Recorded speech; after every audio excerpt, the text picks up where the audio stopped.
সব latest update পেতে subscribe করুন আমাদের চ্যানেলে আর বেল আইকনে ক্লিক করতে ভুলবেন না।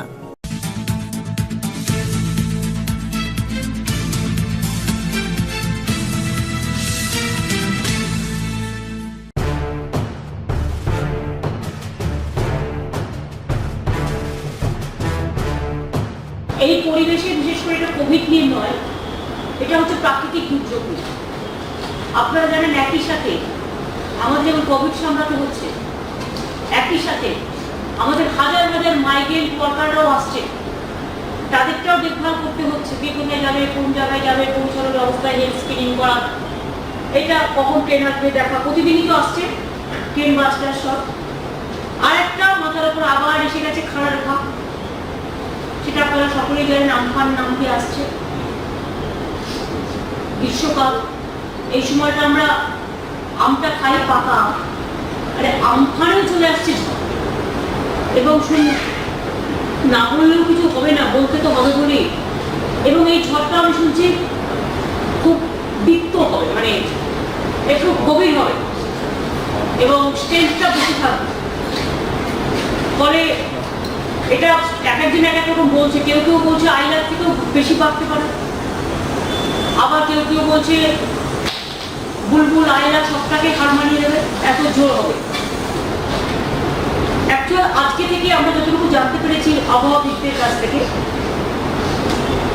যে আজ সারাদিন, আজ রাতে বৃষ্টি হবে, কালও বৃষ্টি হবে, কিন্তু বেলা 2টো নাগাদ কালকে হিট করবে সাগরে, দক্ষিণ 24 পরগনা, এবং তারপরে সেটা চলবে প্রায় মধ্যরাত্রি পর্যন্ত। মধ্যরাত্রি পর্যন্ত চলে, সকালের দিকে তারপরে ওটা বাংলাদেশের দিকে চলে যাবে।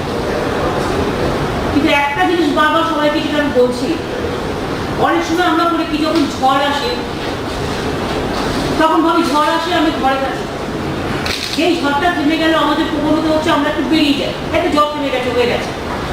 এই ঝড়টা কিন্তু তার নয়। যখন মেন হিট করবে সেটা হচ্ছে চোখটা, হেডটা, তারপরে হিট করবে আরেকবার চোখটা, আই। এই ঝড়ের 3টে অংশ। আমাদের যেমন শরীরের অংশ থাকে মাথা, শরীর, পা, এই লেজ ওদের আবার, মাথা, শরীর, লেজ, সরি মাথা, চোখ আর লেজ, টেল, হেড, আই, টেল। এবার হচ্ছে প্রথমে যেটা হিট করবে সেটা হচ্ছে মাথা হিট করবে। যখনই দেখবেন ঝড়টা থেমে যাচ্ছে, ভাববেন না যে থেমে গেল, আর একটা বড় দমকা আসবে, এবং লাস্ট দমকাটা হচ্ছে টেল, ওটা একদম মুড়িয়ে দিয়ে নিয়ে চলে যায়। উড়িষ্যায় আপনারা জানেন যখন ফণী হয়েছিল তখন ম্যাক্সিমামটা উড়ে গিয়েছিল টেলটায়, কারণ সবাই ভেবেছে ঝড় থেমে গেছে, বেরিয়ে গেছে। এবং আজকে আপনাদের কাছে আগে এসে প্রেস করার আমার একটাই কারণ, যে আমি সবাইকে স্বনির্বন্ধ অনুরোধ করবো থ্রু মিডিয়া, এবং আপনারা যদি একটু দয়া করে আপনাদের ওখানে বারবার এটা একটু বিজ্ঞপ্তি হিসেবে যদি প্রকাশ করেন যে সরকারের আবেদন, তাহলে অনেক মানুষ জানতে পারবে। অনেক মানুষ জানতে পারবে না, কারণ তাদের অলরেডি আমরা পুনে অন্য জায়গায় রেখেছি, ফ্লাড সেন্টার, রিলিফ সেন্টার, বিভিন্ন জায়গায়। কিন্তু অন্তত অন্য লোকেরা জানতে পারবে যে কালকে বেলা 11টা-12টার পর থেকে বেটার, যাদের পাকা বাড়ি, যারা থাকতে পারে ভালো কোনো বাড়ি, ঠিক আছে, মজবুত আছে, তারা বাড়িতে থাকবে। প্লিজ দয়া করে কালকে দিনটা, রাত্রিটাও একদম ভোরবেলা পর্যন্ত খুব ডেঞ্জারাস সবার জন্য, এটা কলকাতার জন্য। কারণ এই ঝড়টা যখন আসবে তার ধাক্কা কিন্তু কলকাতা, উত্তর 24 পরগনা, দক্ষিণ 24 পরগনা, মিদনাপুর পূর্ব, মিদনাপুর পশ্চিম, এমনকি আরো কিছু কিছু জেলায় ঘুরে যাবে। সেটা যতক্ষণ না হচ্ছে আমরা সবটা বুঝতে পারবো। টোটালটাই আনসার্টেন, প্রকৃতিকে তো সম্পূর্ণ গ্যারান্টি করা যায় না, আর প্রকৃতির থেকে সমস্ত উত্তর একসাথে পাওয়া যায়, নজর রাখতে হয়, এলাকা বাড়াতে হবে। অর্থাৎ এখনো পর্যন্ত যেটা অরেঞ্জ জোন দেখাচ্ছে আবহাওয়াবিদরা, কালকে কিন্তু ওটা রেড জোন হয়ে যাবে। এবং কালকের রেড জোনটা ওটা হচ্ছে প্রাকৃতিক দুর্যোগের রেড জোন, কোভিডের নয়। রেডটাই মনে রাখবেন, রেড প্লাস স্টার, 3টে ধাক্কা, হেডের ধাক্কা, আইয়ের ধাক্কা, তেলের ধাক্কা যতক্ষণ কমপ্লিট না হচ্ছে সকাল পর্যন্ত চলবে। কালকে দুপুর থেকে শুরু করে পরশুদিন সকাল পর্যন্ত চলবে। সুতরাং এক্ষুনি ছেলে গেল, বেরিয়ে গেলাম, উড়িয়ে নিয়ে চলে গেল, এটা করতে যাবেন না।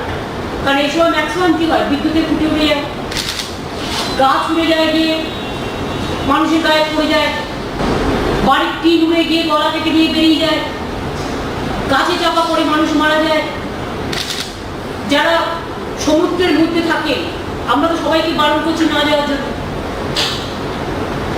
কারণ সমুদ্র উপকূলবর্তী অঞ্চল হিসেবে মনে রাখবে এটা কতগুলো জায়গায় খুব প্রিকশন নিচ্ছি আমরা। যেটা বিশেষ করে অনেকগুলো এলাকা আছে, যেমন সাগর, মৌসুমী আইল্যান্ড,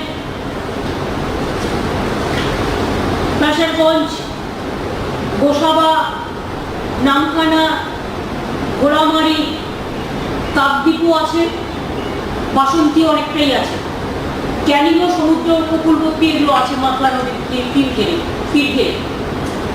দক্ষিণ চব্বিশ পরগনা সবচেয়ে বেশি এফেক্টেড হবে, এবং দক্ষিণ চব্বিশ পরগনার পাশেই হচ্ছে উত্তর চব্বিশ পরগনা। সুতরাং উত্তর চব্বিশ পরগনা তো জেনে রাখবে। সব জায়গাগুলো আমরা বলতে পারছি না, বাট আগের বার যেগুলো হয়েছিল মেনলি আপনারা জানেন, হাসনাবাদ, বসিরহাট, ওদিকে আপনার সন্দেশখালী, এই সমস্ত যে জায়গাগুলো আছে অধ্যুষিত ওই জায়গাগুলো। মিদনাপুরে যেমন হবে, মিদনাপুর পূর্বে আমরা অ্যাডিকুয়েট ভাবে দেখতে পাচ্ছি, যেটা মিদনাপুরেও সেরকম মনে রাখবেন যে রামনগর, খেজুরি, সুতাহাটা, এইসব জায়গাগুলো হবে। এবং আরো কিছু জায়গা মেদিনীপুর পশ্চিমও কিছু আছে। মিদনাপুর পশ্চিমে যে কোনো ঝড়টা হলে দাঁতন টাতন এগুলো তো হয় ক্ষতিগ্রস্ত, দাঁতন, নারায়ণগড় বা আরো কিছু এলাকা আছে, কিন্তু ওটা থেকে বর্ডারটাকে বাড়াতে হয়। আমরা সব রকমভাবে প্রস্তুত আছি, এবং আমরা অলরেডি পরশুদিন থেকে আমাদের টাস্ক ফোর্স কাজ শুরু করেছে, যেটা চিফ সেক্রেটারির নেতৃত্বে। অল ডিএমদের অলরেডি ইনস্ট্রাকশন দেওয়া হয়েছে, অল এসপিদের, পুলিশ কমিশনের, এবং up to IC level, up to booth level, video level. আমরা ইতিমধ্যেই টেম্পোরারি শেল্টার, ফ্লাড শেল্টার তো আমরা অনেকগুলো তৈরি করেছি, আপনারা জানেন আমাদের গভর্নমেন্ট আসার পরে। সেটা অনেককে রাখাটা আমাদের পক্ষে সুবিধে হয়, কিন্তু যেহেতু এখন কোভিডে চলছে, সোশ্যাল ডিস্টেন্সিংয়ের ব্যাপারও আছে, সেটা কতদূর চেষ্টা করা হবে। বাট মানুষ যখন বিপদে পড়ে, জীবন মৃত্যুর খেলা চলে, তখন মানুষ এটা ডিসাইড করে নেয়। তাদের আমরা নিশ্চয়ই বলবো যে তারা যতটা পারবে তাদের গামছা বা কাপড়ের আঁচল দিয়ে অন্তত মাস্কের মতো করে ব্যবহার করবে, কিন্তু যতটা পারবে এটা আমরা বলছি আর কি। আমরা socially distancing and mask, sanitation ওগুলো করেছি যতটা পেরেছি। জল সবচেয়ে ভালো স্যানিটেশন করে, আপনারা জানেন, ড্রিঙ্কিং ওয়াটার, টয়লেট ফেসিলিটিস, বাচ্চাদের জন্য বেবি ফুড, যারা থাকবে ওখানে তাদের খাবার, রেগুলার পরিষ্কার, হেলথ স্ক্রিনিং, এগুলো করা হয়েছে জায়গা।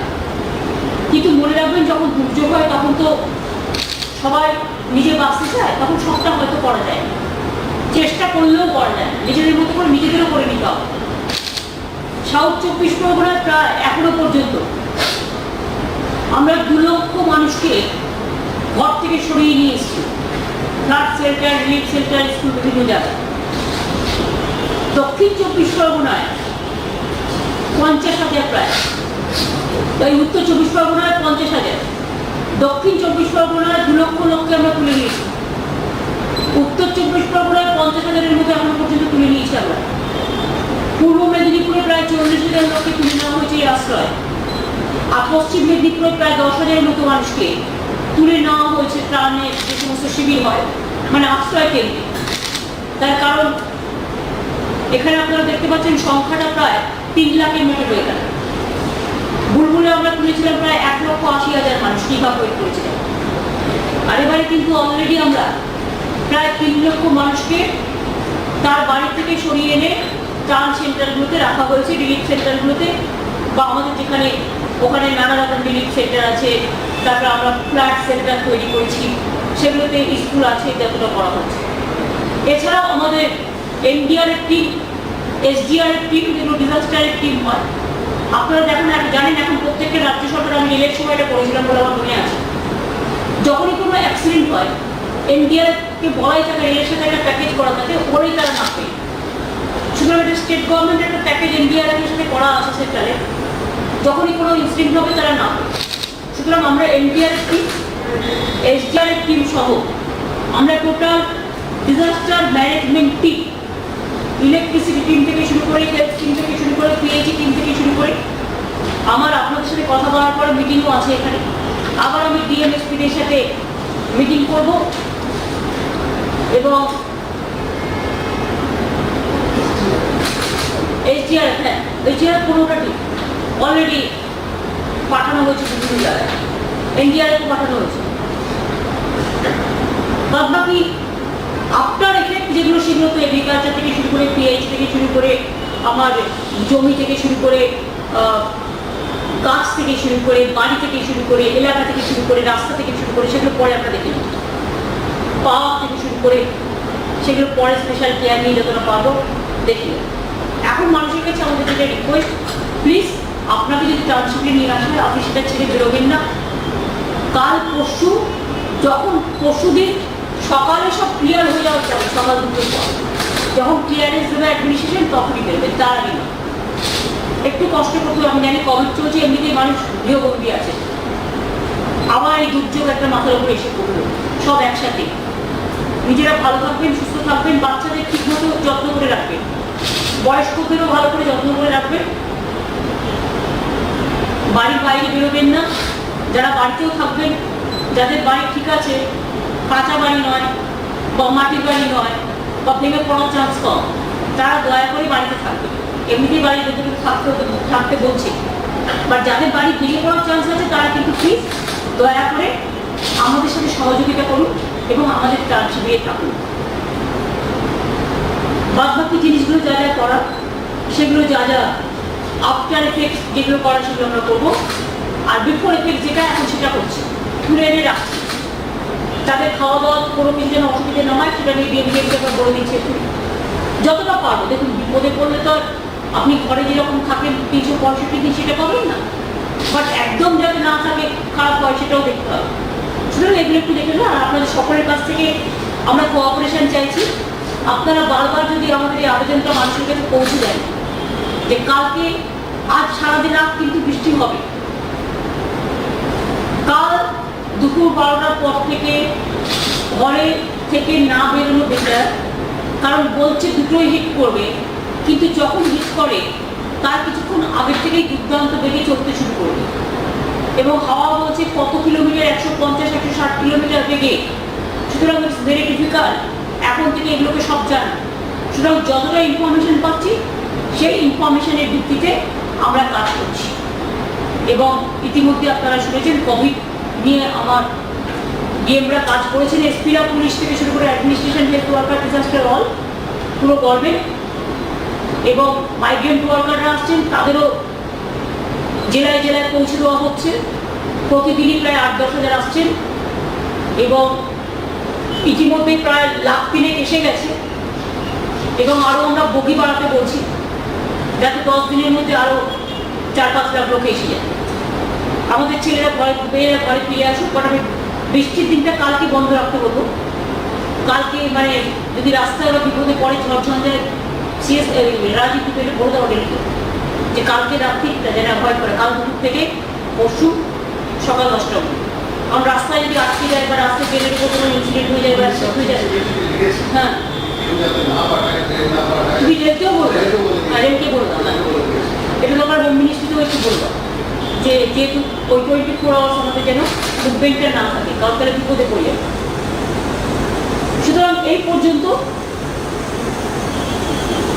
হ্যাঁ, হোম মিনিস্টার আমাকে ফোন করেছিলেন এটার ব্যাপারেই কথা বলতে। আমরা সব ঠিক আছে, কোনো অসুবিধা নেই, আমরা সবাই মিলে চেষ্টা করছি।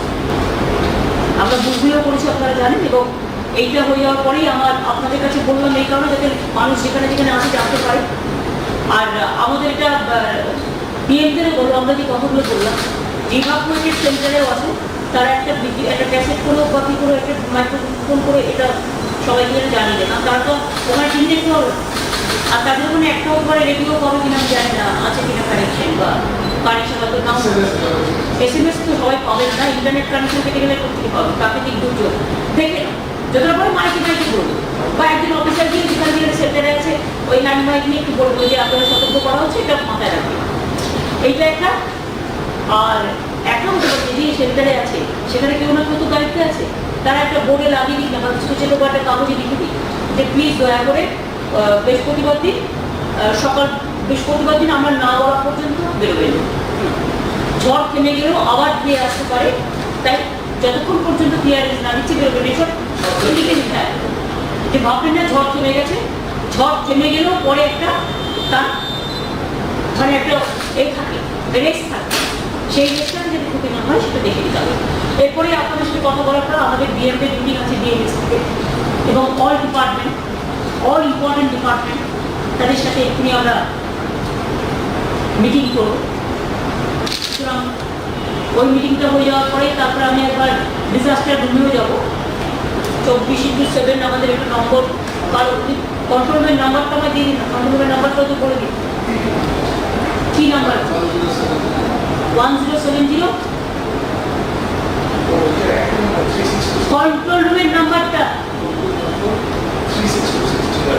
একটা নাম্বার তাহলে লোকে পায় না, দুটো না, আমাদের এখানে নম্বরটা 60টা ফোন আছে, 60 লাইন আছে, সেটা মেন নাম্বারটা বলো, বলে দিচ্ছি তাহলে।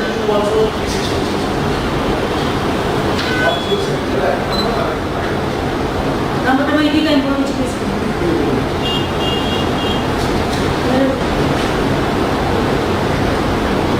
কোনো রকম প্রবলেম হলে তারা দেখে নেবে। আর আজকে এমনি ঝড় বৃষ্টি হবে, সাংবাদিক বন্ধুরাও যারা আছেন আজকে ফিরে যাবেন, আজকে আমাদের কাছে এরকম ইনফরমেশন নেই। তবে কাল থেকে আপনারাও যখন ঢুকে যাবেন আর বেরোবেন, ততক্ষণ না বাড়িতে সেভাবে বলে আসবেন। রাত্রে কালকে আমরা ওখানে থাকবো, আমাদের অফিস চলবে। কাল সকাল থেকে মানে 3 থেকে রাত পর্যন্ত আমরাও থাকবো, আপনারাও থাকবো। সুতরাং আপনারাও বাড়িতে বলে আসবেন, জামা কাপড় নিয়ে আসবেন রাতেই চলবে। আর এটা হচ্ছে কন্ট্রোল রুম নাম্বারটা, প্লিজ দয়া করে সবাইকে বলবেন যদি কারো কোনো অসুবিধা হয় এই দুর্যোগের ব্যাপারে। 2214-3526। আবার বলছি 2214-3526। আর একটা হচ্ছে 2214-1995। আর একটা মনে হয় 2214-1070। আচ্ছা, এটা অনলি 1070। আর টোল ফ্রি একটা নাম্বার আছে 1070। এখানে 60টা ফোন কাজ করবে। নাম্বারটা লিখতে পারলেন? আরেকবার বলবো, 1070 টোল ফ্রি নাম্বার। আর দুটো নাম্বার আছে যেটার সাথে 60টা কানেকশন আছে, 2214-3526 আর 2214-1995। ঠিক আছে, এই নাম্বারটা যদি কারো কোনো অসুবিধা হয় দেখে নেব। আর বাদবাকি আমাদের এখন ডিএমএস মিটিং আছে, মন্ত্রীরাও আছে, অনেক ডিপার্টমেন্ট আছে।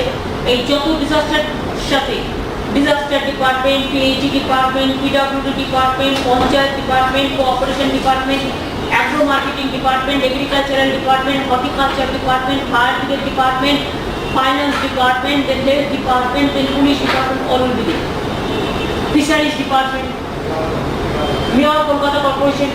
আপনারা থাকতেই পারেন, থাকুন আপনারা দেখে নিন, তাহলে ওদের লাইভে রেখে দাও।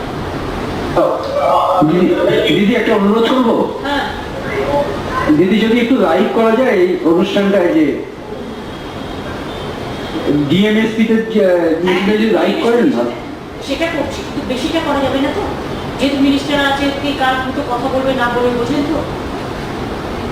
আমরা শুধু ইনস্ট্রাকশনটা করবো, আজকে আর অন্য কিছু করবো। ঠিক আছে, আপনার লাইভ করে নিন, বা শুধু ইনস্ট্রাকশনটা করবো।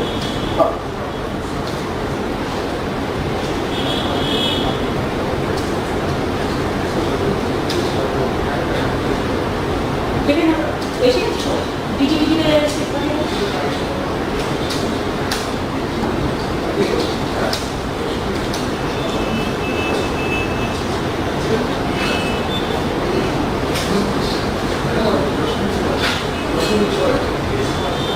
আজকে কোনো প্রশ্ন নেই, আজকে সব সাউন্ডটা দিদি একটা ছোট প্রশ্ন করবো অন্য বিষয় একটা।